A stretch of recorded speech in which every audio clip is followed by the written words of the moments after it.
حضرت حسین رضی اللہ تعالیٰ عنہ کا موقف یہ تھا کہ میں یزید جیسے آدمی کے ہاتھ پر بیعت کرنے کے لیے تیار، بولو بھائی، نہیں، میں نہیں بیعت کرتا اس کے ہاتھ، کیونکہ یزید کے بارے میں خبریں تھیں، بعض کہتے تھے شراب پیتا ہے. حضرت مفتی محمد تقی عثمانی صاحب کا انہوں نے فرمایا ہے کہ کسی مستند روایت سے ثابت نہیں ہے شراب پینا، روایتیں ہیں مگر کوئی اوتھینٹک روایت نہیں ہے. تو اب نتیجہ کیا نکلا کہ حضرت حسین رضی اللہ تعالیٰ عنہ کے پاس کوفہ سے خطوط آئے. کوفہ کا گورنر تھا ابن زیاد، وہ بھی یزید کا آدمی تھا، بڑا ظالم آدمی تھا وہ. اہل کوفہ کے خطوط آئے کہ آپ آ جائیں یہاں پر، یہاں سب لوگ آپ کے ہاتھ پر بیعت کرنے کے لیے تیار ہیں. حضرت حسین کا خیال یہ تھا کہ اگر یہ سب تیار ہیں تو یزید کی حکومت بغیر لڑائی کے، بغیر بڑے قتال کے، مسلمانوں کے خون خرابے کے بغیر ختم ہو سکتی ہے. آئی بات سمجھ میں؟ جو انفارمیشن آپ کو ملی تھی، جو نالج آپ کو ملی تھی، وہ نالج غلط تھی. اگر وہ نالج صحیح ہوتی تو حضرت حسین کبھی کربلا کی طرف رخ نہ کرتے، کیونکہ حضرت حسین کا موقف بھی یہی تھا کہ مسلمانوں کی تلواریں آپس میں نہ چلیں.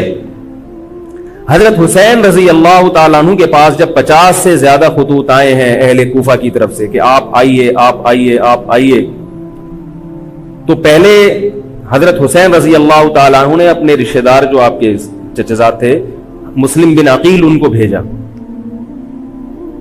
نتیجہ کیا نکلا؟ مسلم بن عقیل کا وہاں پر حکومت نے گرفتار کر کے ان کو قتل کر دیا. اب یہ ایک ایسا ظلم تھا جس کے ظاہر ہے کہ کسی کو سفیر بنا کے بھیجا جائے، کسی کو حال احوال دیکھنے کے لیے بھیجا جائے، اور حضرت حسین کی نیت ہرگز بغاوت کی نہیں تھی. مگر کوفہ کے گورنر کو اور یزید کو یہ خیال تھا کہ خلافت کے اصل اہل یقیناً یہی ہیں، کہیں ایسا تو نہیں ہے کہ یہ امیر بننا چاہتے ہیں، یہ خلیفہ بننا چاہتے ہیں.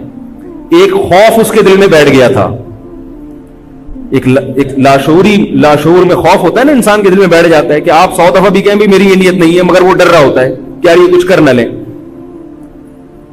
تو جب مسلم بن عقیل کو شہید کیا گیا، حضرت حسین رضی اللہ تعالیٰ عنہ جا چکے تھے. جب حضرت حسین رضی اللہ تعالیٰ عنہ کوفہ کی طرف جا رہے تھے، بہت سارے صحابہ نے آپ کو منع کیا، جن میں عبداللہ ابن عمر رضی اللہ تعالیٰ عنہ بھی تھے، عبداللہ ابن عباس رضی اللہ تعالیٰ عنہ بھی، کہ آپ یہ کام نہ کریں. بعض نے تو کہا کہ ہمیں آپ کی شہادت کا یقین ہے، کیونکہ جس حالات میں آپ جا رہے ہیں حکومت یہ سمجھے گی کہ بغاوت کرنے آ رہے ہیں، لہذا وہ آپ کو کیا کرے گی؟ اس بیس پہ قتل نہیں کرے گی کہ آپ نواسہ رسول ہیں، کیونکہ وہ بھی مسلمان تھے. اس بیس پہ قتل کرے گی کہ آپ کی نیت کیا ہے؟ حکومت کے خلاف بغاوت. تو ان کے پاس ایک اپنے آپ کو برحق ثابت کرنے کے لیے ایک دلیل ہوگی کہ حکومت کا باغی جو بھی ہو اسے کیا کر دو؟ قتل. رسول اللہ صلی اللہ علیہ وسلم نے فرمایا، صحیح حدیث ہے، کہ جب مسلمان کسی ایک امیر پہ جمع ہو جائیں تو اس کے خلاف جو بھی اٹھے، نبی نے فرمایا اس کو قتل کر دو، کائنم من کان، چاہے وہ اس کے خلاف اٹھنے والا کتنا ہی نیک کیوں نہ ہو. یہ حدیث کے الفاظ ہیں. حضرت حسین کا موقف یہ تھا کہ میں نے ابھی تک یزید کی خلافت اور حکومت کو تسلیم نہیں کیا، لہذا میں اس وعید میں داخل نہیں ہوں. اب ہوا یہ کہ حضرت حسین رضی اللہ تعالیٰ عنہ جب گئے ہیں اور کربلا کے مقام پہ پہنچے ہیں، تو وہاں آپ رضی اللہ تعالیٰ عنہ کو مسلم بن عقیل کی شہادت کا بھی پتہ چلا، اور اندازہ ہوا، میں بہت شارٹ کر کے سنا رہا ہوں، اندازہ ہوا کہ حالات ایسے نہیں ہیں جیسے میں سمجھ رہا تھا. عبید اللہ جو ابن زیاد تھا بدبخت، اس نے حضرت حسین کو یہ کہا کہ بغیر کسی شرط کے حضرت حسین کو گرفتار کر کے لاؤ اور میرے ہاتھ پر بیعت کراؤ. یہ رسول اللہ صلی اللہ علیہ وسلم کے نواسے کی توہین تھی کہ آپ صلی اللہ علیہ وسلم کے نواسے ہیں اور ان کے ساتھ ایسے معاملہ کیا جائے جیسے ایک عام شخص کے ساتھ معاملہ کرتے ہیں. ان کو گرفتار کر کے معاذ اللہ گھسیٹ کے لاؤ اور میرے ہاتھ پر بیعت پر کیا کرو، ان کو مجبور کرو. حضرت حسین رضی اللہ تعالیٰ عنہ کا کربلا کے میدان میں موقف یہ تھا کہ میں اگر بیعت ہوں گا تو ڈائریکٹ یزید کے ہاتھ پہ بیعت ہوں گا جو مسلمانوں کا خلیفہ ہے، ابن زیاد کے ہاتھ پر بیعت نہیں ہوں گا. یہ بھی اس تاریخ کا ایک اہم پہلو ہے کہ حضرت حسین نے کوفہ جانے کا ارادہ ترک کر دیا اور کربلا سے شام جانے کا آپ رضی اللہ تعالیٰ عنہ نے ارادہ کر لیا. اور بعض مورخین نے لکھا ہے کہ حضرت حسین جو واپس آ رہے تھے تو وہ کربلا سے گزر رہے تھے, وہ واپسی کا راستہ ہی شام کا راستہ ہے. نہیں یاری بات میرا خیال ہے سمجھ, وہ جس ٹریک پر چل رہے تھے وہ راستہ کون سا ہے, وہ شام کو جاتا ہے. یہ اس کی علامت ہے کہ آپ یزید سے ملاقات کے لیے, مذاکرات کے لیے تیار, بولو بھائی, ہو چکے تھے. کہ میں خود براہ راست یزید سے مل کے حال احوال دیکھتا ہوں, اگر مجھے سمجھ میں آیا تو میں اس کے ہاتھ میں بیعت ہو جاؤں گا. حضرت حسین رضی اللہ تعالی عنہ کا مقصد حکومت کے خلاف تلوار اٹھانا, بولو بھائی, نہیں تھا, ورنہ وہ اس کے لیے تیار نہ ہوتے. مگر جو ابن زیاد تھا اس نے حضرت حسین رضی اللہ تعالی عنہ اور آپ کے ساتھ جتنے اہل بیت تھے ان پر ظلم یہ کیا اس بدبخت نے کہ اس نے انہیں شام جانے کا راستہ نہیں دیا, اور اس میں اپنی توہین محسوس کی کہ میرے ہاتھ پر بیعت کیوں نہیں ہو رہے, اور لشکر بھیجا جس لشکر نے چاروں طرف سے حضرت حسین رضی اللہ تعالیٰ عنہ کو گھیرا. حضرت حسین نے کہا کہ میں عزت کی جو موت ہے اس کو ذلت کی زندگی پر ترجیح دیتا ہوں. کوئی بھی غیرت مند ہوتا تو اس وقت یہی کرتا کہ بھئی جب میں اپنے دعوے سے بھی دستبردار ہو گیا اور میں شام جانے کے لیے بھی تیار ہو گیا, اب میرا راستہ روکنے کی کیا حقیقت ہے. اللہ تعالی کوفہ کے گورنر کے ذریعے حضرت حسین کا قتل کروانا چاہتے تھے تاکہ اس کی بدبختی ساری دنیا کے سامنے ظاہر ہو جائے. اگر حضرت حسین پھر بھی تلوار چلاتے, پھر بھی لڑتے, تو حضرت حسین پر یہ الزام لگایا جا سکتا تھا کہ معاذ اللہ آپ باغیوں میں ہیں. تو اللہ تعالیٰ نے اپنے نبی کے نواسے کو اس الزام سے محفوظ رکھا اور آپ نے لڑائی کا ارادہ ترک کر دیا. حضرت حسین نے کربلا کے میدان میں جو لڑائی لڑی ہے وہ اقدامی لڑائی نہیں تھی, وہ دفاعی لڑائی تھی. دیکھو جب حکومت آپ کو گھیر لے چاروں طرف سے, آپ کہیں ٹھیک ہے بھائی میں لڑائی سے دستبردار ہوتا ہوں, مجھے میرے گھر جانے دو. حضرت حسین کا ایک مطالبہ یہ بھی تھا کہ یا تو مجھے واپس جانے دو مدینہ, میں جہاں سے آیا ہوں وہیں جا رہا ہوں واپس, مکہ جانے دو یا مدینہ جانے دو. ان کا ایک مطالبہ تھا کہ نہیں, ان کو گرفتار کر کے لاؤ اور زبردستی ہمارے ہاتھ پر بیعت کراؤ. یہ ظلم تھا.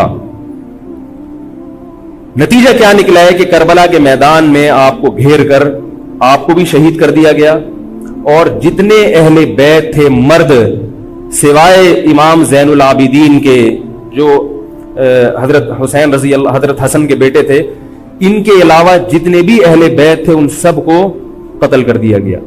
اور یہ اسلامی تاریخ پر ایک بدنما داغ ہے یہ واقعہ کہ ایک اسلامی حکومت تھی اور اس کے اسلامی حکمران تھے, اور ان حکمرانوں کے ہاتھوں محمد صلی اللہ علیہ وسلم کے نواسے کا سر جو ہے وہ گردن اڑائی گئی ہے. مجھ سے خدا کی قسم یہ الفاظ ادا نہیں ہو رہے, میں اپنے جذبات پہ بہت زیادہ کنٹرول کر رہا ہوں. وہ منظر کیا ہوگا کہ جب نبی صلی اللہ علیہ وسلم کے نواسے, آپ صلی اللہ علیہ وسلم کے نواسے کی گردن اڑائی گئی ہو. تو یہ بہت ایک اسلامی تاریخ میں ایک بدترین واقعہ ہے. لیکن بات یہ ہے کہ جب یہ واقعہ ہو گیا اور قتل کر دیا گیا, باقی جتنے بھی جو زندہ بچے تھے اہل بیت وہ یزید کے پاس لے جائے گئے. روایات میں آتا ہے کہ یزید نے ان کا اکرام کیا اور ان کو عزت کے ساتھ تحفے تحائف دے کر واپس کیا. یہ جو کربلا کے واقعات میں جو ظلم کی داستانیں اضافی بیان کی جاتی ہیں, اس کا مستند تاریخی روایات سے کوئی ثبوت بولو بھائی نہیں ملتا. اب لوگوں نے اپنی دکانیں چمکا لی ہیں, پانی نہیں تھا, کئی دنوں سے کھانا نہیں ملا. صحیح روایات سے ثابت ہے کہ حضرت حسین رضی اللہ تعالیٰ عنہ کربلا کے میدان میں وضو کر کے نماز پڑھتے تھے تو پانی تھا تو, اور بعض نے یہ کہا کہ اہل بیت کی عورتوں کی عزتیں اچھالی گئی ہیں. آپ اس طرح کی باتیں کر کے اہل بیت سے محبت کا اظہار کر رہے ہو یا ان کی توہین کر رہے ہو؟ بولو بھائی. اگر کوئی عزت دار پاک دامن عورت ہو, بالفرض اس کی عزت پہ ڈاکہ ڈلتا ہے بالفرض, تو آپ اس بات کو چھپاؤ گے نا, آپ جھوٹ بولو گے, بولو گے نہیں بھائی اس کی عزت پہ کوئی آنچ نہیں آئی ہے. کیونکہ جب عورت کی عزت کو آپ کوئی تار تار کر دے اور آپ ممبر پہ بیٹھ کے اس کو بتا دو تو وہ عزت تار تار ہونے سے اتنی بے عزتی نہیں ہوگی جتنی اس بات کو بیان کرنے سے اس کی بے عزتی ہوگی. حقیقت یہ ہے کہ کسی مستند روایت سے ثابت نہیں ہے کہ اہل بیت کی عورتوں کی عزتوں کو اچھالا گیا. وہ نبی کے گھرانے کی عورتیں تھیں, ان کا ناخن بھی کوئی نامحرم مرد نہیں دیکھ پاتا تھا. دوپٹہ اتر گیا زینب کا اور زینب کی چادر چھن گئی. یہ سب غلط ہے, یہ سب من گھڑت باتیں ہیں. چونکہ وہ بہرحال مسلمان تھے جو حضرت حسین کے خلاف لڑ رہے تھے, ظالم تھے, اس میں کوئی شک نہیں ہے. اس سے بڑا ظلم اس کائنات میں ہوا نہیں ہوگا کہ ایک شخص جو اپنے آپ کو مسلمان کہتا ہے اور وہ نبی کے نواسے کو قتل کر دے اور اہل بیت کو قتل کر دے. اسلامی سیاست میں اتنی گندی تاریخ ہمیں کبھی بھی نہیں ملتی. حضرت عثمان کا بھی قتل ہوا, وہ بھی بہت بڑا ظلم تھا, مگر یہ ظلم اس ظلم کی نوعیت سے بڑھ کر تھا, کیونکہ حضرت عثمان کا قتل حکومت کے ہاتھوں نہیں ہوا ہے, باغیوں کے ہاتھوں ہوا ہے. یہاں حضرت حسین کا قتل کس کے ہاتھوں ہوا ہے؟ حکومت کے ہاتھوں ہوا ہے, جس پر لوگ بیعت کر چکے تھے. تو یہ اسلامی تاریخ میں ایک بہت بڑا بدنما داغ ہے, مگر اس کو بیان جس انداز سے کیا جاتا ہے اور جتنے قصے کہانیاں من گھڑت سنائے جاتے ہیں ان کا حقیقت سے تعلق نہیں ہے. ہماری نظر میں چاہے پانی بند کیا ہو یا نہیں کیا ہو, کھانا ملا ہو یا نہیں ملا ہو, ہماری نظر میں حضرت حسین رضی اللہ تعالی عنہ کا سر قلم کر دینا ہی کائنات کا بدترین ظلم ہے. یہی ایسا ظلم ہے کہ جس پر جتنا غم کیا جائے کم ہے. غم منایا نہیں, غم کیا جائے. منانا الگ چیز ہے, غمزدہ ہونا الگ چیز ہے. لیکن جو آگے اس میں تڑکا لگایا جاتا ہے اس کا حقائق سے تعلق بولو بھائی نہیں ہے. یہ دکانیں ہیں جو چمکائی, اس میں سب برابر ہے, شیعہ بھی سنی بھی. بہت سارے سنی علماء بھی کربلا کے واقعے کو بہت ہی بھیانک انداز سے بیان کرتے ہیں, اور مقصد کیا ہوتا ہے؟ پبلک کو رلانا. ایک رونا وہ ہوتا ہے جو خود سے آئے, اور ایک رونا ہوتا ہے باقاعدہ آپ کو آرڈر پہ رونے کے لیے اور رلانے کے لیے بلایا جائے. وہ رمضان میں میں نے بتایا تھا نا کہ میں نے ختم قرآن پہ دعا کی تو مجھے رونا آ گیا, بہت زیادہ رونا آیا. اگلے دن ایک صاحب کہنے لگے مولوی صاحب آج بھی ایسی ایک دعا ہو جائے. میں نے کہا میں آرڈر پہ نہیں روتا, میں آرڈر پہ نہیں روتا. اب تو آ بھی رہا ہوگا تو نہیں آئے گا. نہ انسان کسی کے مشورے سے ہنس سکتا ہے اور نہ انسان کسی کے مشورے سے رو. اگر آپ کسی کے مشورے پہ رو رہے ہیں اس کا مطلب ڈرامے بازی. آپ کو فلم کا ایکٹر ہونا چاہیے, آپ کو ڈرامے جوائن کرنے چاہیے, وہاں آپ اچھے چل سکتے ہیں. جیسے کہ ہمارے ایک مشہور اسکالر ہیں, ان کے بارے میں لوگ یہ کہتے ہیں ان کو فلموں میں ہونا چاہیے تھا, پتہ نہیں یہ جیو پہ کیوں آ رہے ہیں. وہ آرڈر پہ روتے بھی ہیں, آرڈر پہ. اب چونکہ یوٹیوب کا دور ہے, میں پہلے جو کربلا کے واقعات جو لوگ بیان کرتے ہیں ان کی تقریریں نہیں سنتا تھا. اب کیا ہوتا ہے, بعض دفعہ بیٹھے ہوئے ہیں کہیں سفر پہ جا رہے ہیں تو یوٹیوب کی ویڈیو ہم نے کہا چلو یار ہم بھی سن لیں. ایسی چہک چہک کے منہ بنا بنا کے گھما گھما کے تقریریں ہوتی ہیں, لگتا ہے کہ یہ باقاعدہ ایک ڈرامہ ہے, اداکار ہے, فنکار ہے جس کو ڈرامے بازی کے لیے یہاں یہ حضرت حسین کی شہادت کو کیش کرا رہے ہیں. یہ حضرت حسین سے محبت کرنے والے نہیں ہیں, یہ ان کی شہادت کو دیکھو. اس کی مثال ایسے جیسے کوئی محلے میں مر گیا, کسی سیٹھ کا بیٹا مرا, اب آپ کو سیٹھ سے قرضہ چاہیے تو سب سے زیادہ آپ روگے نا, تاکہ سیٹھ صاحب سمجھیں کہ محبت سب سے زیادہ کس کو ہے؟ آپ کو. تو آپ اس کی بیٹے کی موت کو کیا کرا رہے ہو؟ کیش کرا رہے ہو. بعض لوگ کسی کی شہادت کو کیش کراتے ہیں, کسی پہ ظلم کو کیش کراتے ہیں. تو میں پھر عرض کروں کہ بہت بدترین واقعہ ہے. حضرت حسین رضی اللہ تعالیٰ عنہ کا سر لے جایا گیا یزید کے پاس. یزید بدبخت نے چھڑی سے آپ کے ہونٹوں کو چھوا. وہاں صحابی رسول نے فرمایا کہ ایسا مت کرو. فرمایا اللہ کی قسم میں نے ان ہونٹوں پہ بارہا محمد صلی اللہ علیہ وسلم کے ہونٹ رکھے ہوئے دیکھا ہے. بارہا میں نے دیکھا ہے کہ محمد صلی اللہ علیہ وسلم نے ان ہونٹوں کا بوسہ لیا ہے. بارہا میں نے دیکھا ہے. ان صحابی کے دل پہ کیا گزر رہی ہوگی جو حضرت حسین کے ساتھ یہ حرکت دیکھ رہے ہوں گے, جبکہ اسی حسین کو انہوں نے بارہا نبی کی گود میں بھی دیکھا اور بارہا نبی کے ہونٹوں کو بھی ان ہونٹوں سے مس ہوتے ہوئے دیکھا. تو جب یہ سر ان کے سامنے رکھا ہوگا اور اس کے ساتھ یہ حرکت ہو رہی ہوگی, ان صحابی کے جذبات کیا ہوں گے. مگر اس کے باوجود جو بتانے کی بات ہے جو میں بتانا چاہتا ہوں, انہوں نے یزید کے خلاف بغاوت نہیں کی کہ جس یزید نے حضرت حسین کا یہ حشر کر دیا ہو, اگر اس کے خلاف بغاوت ہوگی تو باقی مسلمانوں کا کیا حشر کرے گا. اس میں صبر کی تلقین بھی صحابہ نے بتائی ہے کہ حاکم کے مظالم کو برداشت کیا جائے, زبان سے اس کو ہائی لائٹ کیا جائے کہ غلط ہو رہا ہے, تلوار نہ اٹھائی جائے. بات نہیں آ رہی میرے خیال ہے سمجھ میں, کیونکہ آج ایک واقعہ ہوا ہے ورنہ کربلا جیسے درجنوں اور واقعات ہو جائیں گے. تو صحابہ کرام کی سیرت میں ہمیں ہر طرح کے اسباق ملتے ہیں. تو میں یہ عرض کر رہا تھا کہ یہ ہے وہ کربلا کا واقعہ جس کا میں نے آپ کو خلاصہ بیان کیا. اس کے بعد کیا ہوا ہے کہ یہ جو بنو امیہ کی حکومت تھی, اس کی وہ ویلیو صحابہ کرام کے دل میں نہ رہی جو پہلے کسی حد تک برقرار تھی. یہ بہت ایک حکومت کے خلاف لوگوں کے دل میں بغض پیدا ہو گیا اور بالآخر بغاوتیں شروع ہوئی. لیکن جمہور صحابہ کا موقف پھر بھی یہی تھا کہ حکومت کے خلاف بغاوت جائز, بولو بھائی, نہیں. اور اسی طرح کے ظالم لوگ آتے رہے اور انہی کی اولادوں میں بنو امیہ میں اللہ نے پھر عمر ابن عبدالعزیز کو پیدا کیا. عمر ابن عبدالعزیز بھی انہی ظالم لوگوں کی اولاد تھے, مگر اسلام چونکہ قیامت تک رہنے کے لیے آیا ہے تو اللہ کو اپنا دین محبوب ہے, اللہ غیب سے انتظام کرتے ہیں. عمر ابن عبدالعزیز جیسے ہی حکومت میں آئے ہیں, خلیفہ بنے ہیں, آپ رضی اللہ تعالی عنہ نے وہ بنو امیہ کی جو جاہلانہ چیزیں تھیں ان سب کو ختم کر دیا. حکومتی ملکیت کو جو ذاتی خزانہ لوگ سمجھنا شروع کر دیا تھا اس کو ختم کیا. عمر بن عبدالعزیز کی ایک تاریخ ہے, ان کو 5واں خلیفہ راشد کہا جاتا ہے. علم حدیث کو مرتب کیا گیا, فقہ کو مرتب کیا گیا, حدیث کا علم ضائع ہو رہا تھا. آپ نے حکم دیا کہ اکتب ما کان من حدیث رسول اللہ صلی اللہ علیہ وسلم فإنی اخاف ضیاع العلم والعلماء. فرمایا مجھے علم اور علماء کے ضائع ہونے کا خطرہ ہے, محمد صلی اللہ علیہ وسلم کی حدیثوں کو ریٹن فارم میں لایا جائے.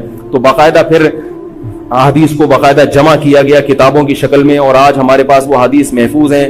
فقہاء کرام کا دور آیا تو اللہ تعالیٰ نے حضرت عمر بن عبدالعزیز کے دور میں امت کو الحمدللہ دوبارہ جمع کر دیا. عمر بن عبدالعزیز کے بعد پھر بغاوتیں ہوئی, بالآخر بنو امیہ کی حکومت کا خاتمہ ہوا, بنو عباس کی حکومت آئی.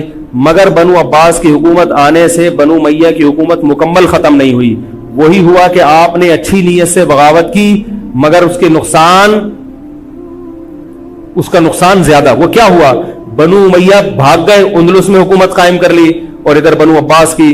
تو یہ تاریخ میں پہلا واقعہ تھا کہ اسلامی خلافت 2 حصوں میں ڈیوائیڈ ہو گئی. اس کے بعد آج تک ایک جگہ مسلمان جمع نہیں ہو سکے.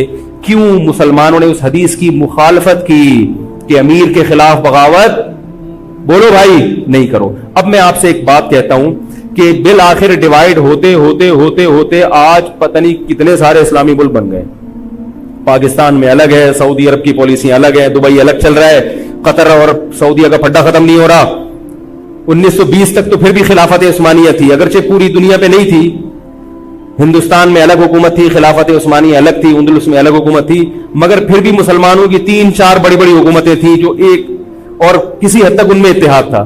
1920 میں وہ بھی ختم, اور اتنے سارے ممالک وجود میں آ گئے, سب کی الگ الگ پالیسیاں ہیں.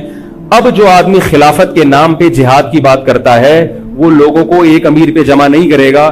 جتنے ملک بن چکے ہیں نا, ان کو مزید توڑ کے, اگر یہ 20 ہیں تو 40 بنا دے گا ان کو.